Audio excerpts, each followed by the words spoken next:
Welcome to Spotlight Matthew for today. In our last devotional study, we had Jesus making his way from Jericho, that 15-mile journey, 6/10 of a mile uphill until he arrived at the gates of Jerusalem in what we know as the triumphal entry.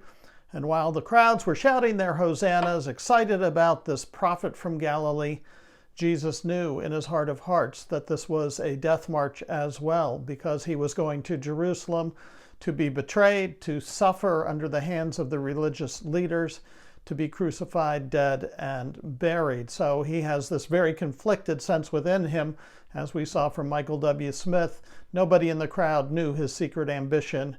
It was to give his life away as he rode to and through the gates of Jerusalem that day.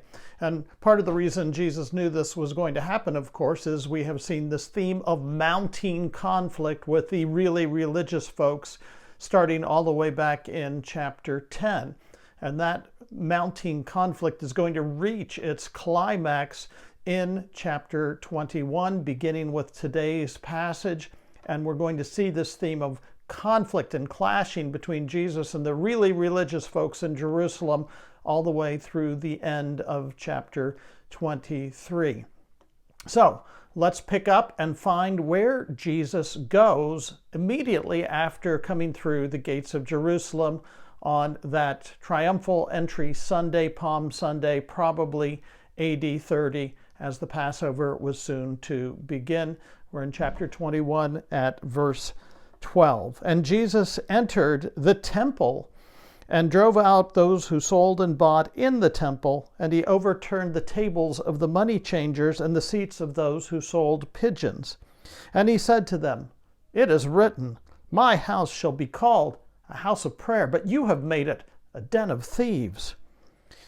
And the blind and the lame came in the temple, and he healed them. But when the chief priests and the scribes saw the wonderful things that Jesus did, and the children crying out in the temple, "Hosanna to the Son of David," they were indignant. And they said to him, "Do you not hear what they are saying?" And Jesus replied to them, "Yes, and have you never read? Out of the mouths of infants and nursing babies you have prompted praise." And leaving them, he went out of the city to Bethany and lodged there. Well, Jesus goes directly to the temple. As we have seen, the temple is the heart of the Jewish faith and life. It is believed by Jews that it is the navel of the universe and the dwelling place on earth as no other place for the omniscient God. And therefore, Jerusalem was the holy city and the center of the world, and at the center of Jerusalem was the spiritual presence of God in his house, that Jerusalem temple. So Jesus intentionally makes a beeline straight for the temple. Now, if Jesus wanted to play things safe, what would he have done at the temple? Well, he could have gone there and decided to attend a worship service, and nobody would have been upset about that. He could have said, "Oh, I want to buy an animal to sacrifice here at the temple. Yay, way to go, Jesus, you're supporting us."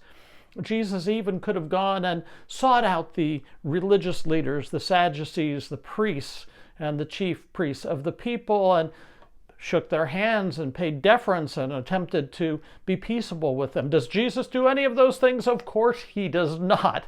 No, Jesus goes straight into the heart of the battle with the really religious people. He sees the money changers and he tips over their tables. They are charging exorbitant rates to the people who are changing their money into the right currency to give to the temple. He makes a whip of cords and drives out those who are selling animals. He looks at them with anger and says, "My Father's house is to be a house of prayer, but you made it into nothing more than a den of thieves." And Jesus is furious and drives them out, tipping tables, knocking over chairs, knocking heads, if you will. Now, one could stop and say, "Well, good for you, Jesus. I'm sure that the really religious leaders of the temple applauded and said, 'Thank you for helping us to clean up the situation so that we can worship God more effectively.'" But no. No, the money changers and the sellers of animals were all sponsored by the religious officials at the temple, and therefore an attack on these merchants and money changers was an indirect attack on the really religious leaders, the chief priests and the Sadducees. Jesus was saying, in effect, you are not running the house of God the way you have been commissioned to do it. And they know that Jesus is laying down a marker of criticism and judgment against them at this point. And they are indignant. They think this is outrageous. Who gives this man the authority to do such things here in the house of the Lord? And they look at Jesus and say, do you not hear what the children are saying? Hosanna to the Son of David? Stop them. If you have any sense whatsoever, Jesus, you will cease and desist. But Jesus simply says, have you not heard from the Holy Scriptures? Out of the mouths of babes and infants you have prepared praise. In essence, what Jesus says, and he's kind of sticking them here, I've got to be honest about it. He's saying, you know, the Old Testament prophets predicted that these children would sing my praises. And God himself, therefore, speaking through his prophets, underwrites and subscribes to the action that I have just taken in cleaning up the mess that you have made of the temple. And so, if you are going to be outraged about these children singing my praise here, then you are outraged against the prophets of God. And if you are outraged with the prophets of God, then you are outraged with God himself. You want to make someone who's really religious mad? You tell that person that they are actively working to undermine the things of God, that they are acting counter to the will of God, and you will get them mad at you, which is precisely what happens with the really religious people in this case.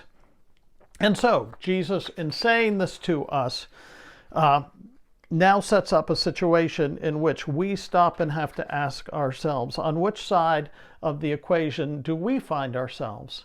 On one hand of the side of the equation, we find Jesus. And Jesus is one who has come into the temple to make it a place of purity, holy to God. Do we want God's house and God's ways to be holy and pure? Jesus comes in to reestablish it as a house of prayer for all kinds of people. Do we seek for God's place, God's house, to be that kind of a house of prayer?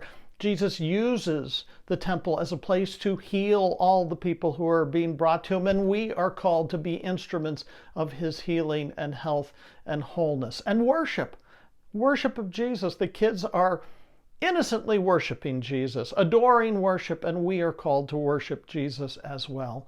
Those are the purposes that we are to look at with regard to God's house and what we are called to do in God's house. Instead of guarding our institutional authority, financially using it as a way to make money and perhaps to pad our own pockets, and to hold in indignation anyone who would perhaps criticize us for finding some faults within the way that things are being done. That was the reaction from the really religious people. Stop and think about your own church and ask yourself, how can I help my church to avoid falling into the traps of institutional religion that were being pursued by the really religious? And how can I uphold in my church that my church would be a place of prayer for all people, a place for children, a place for worship, a place where people can come and call upon the name of the Lord? That is the nub of the beginning of the conflict. Which side do we find ourselves on, if we're truly honest? So take time to reread the passage and take this to the Lord in prayer. This is Spotlight Matthew. I'm Tim Janisewski, and we will talk to you next time.